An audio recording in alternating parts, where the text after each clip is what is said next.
Hello, this is Dean Covey, and I want to show you how to look up vendors on the voucher screen that's changed for 18.1.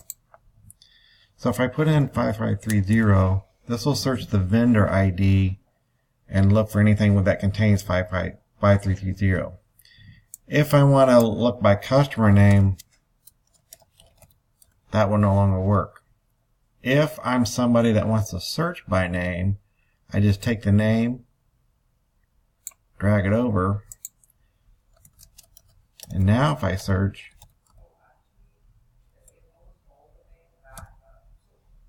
it will now pull that up.